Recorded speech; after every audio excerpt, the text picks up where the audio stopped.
तुम्ही बघत असाल या ठिकाणी धीरेन शास्त्री यांनी एक वक्तव्य केलेलं आणि त्या वक्तव्याचा फार मोठ्या प्रमाणामध्ये गदारोळ झालेला आणि महाराष्ट्रामध्ये आपल्या देशामध्ये जे शिवाजी महाराजांचे जे अनुयायी आहेत, शिवाजी महाराजांचे जे भक्त आहेत त्यांच्यामध्ये असंतोष झालेला आणि नंतर त्यांनी माफी पण मागितलेली. पण आता हा स्वरूपानंद कोणतरी महाराज आहे, स्वामी, मला स्वामी बोलायला पण लाज वाटते. हा त्यांनी वक्तव्य केलं की मी धीरेन शास्त्रीच्या ज्या वक्तव्यावर मी ठाम आहे आणि मला त्याचं मला समर्थन आहे. मला लढणाऱ्या लोकांना लाज वाटायला पाहिजे. हे बंधू बाबा लोक देशामध्ये सगळ्या त्या ठिकाणी वाकडीकपणा आणि सगळीकडे जे लोकांना फसवायचं काम चालू आहे ना, या स्वामी लोक करत आहेत, लक्षात घ्या. त्यामुळे यांनी वक्तव्य जो स्वरूप आनंद कोण आहे यांनी वक्तव्य केले, मी त्याचं समर्थन करतो.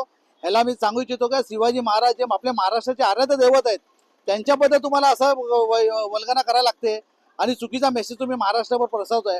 तुम्हाला शिवाजी महाराजांचं नाव घेतल्याशिवाय तुम्हाला प्रसिद्धी मिळत नाही काय? तुम्हाला प्रसिद्धीसाठी तुम्ही हवं ते बडबड करत असाल आणि हे जर कुठे कृत्य करत असाल ह्याचं तसंच्या तसं उत्तर दिलं जाईल, लक्षात घ्या.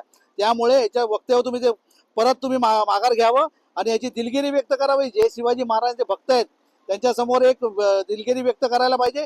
नाही तर तू मुंबईला येऊन कधी मुंबईला येतो तर सांग, आम्ही तुझा समाचार घेतो. आम्ही शिवभक्त लोक आहोत, लक्षात घ्या. शिवाजी महाराजांचे भक्त आहोत. आमच्याकडे वाकडीकपणे जाऊ नये आणि खोट्या वल्गना करून उगाच थोडी प्रसिद्धी मिळू नये, स्वतःचा TRP वाढवून, एवढं तुम्हाला मी प्रामाणिक इच्छा करतोय. नाहीतर तुम्हाला धडा शिकवण्यात येईल, लक्षात घ्या.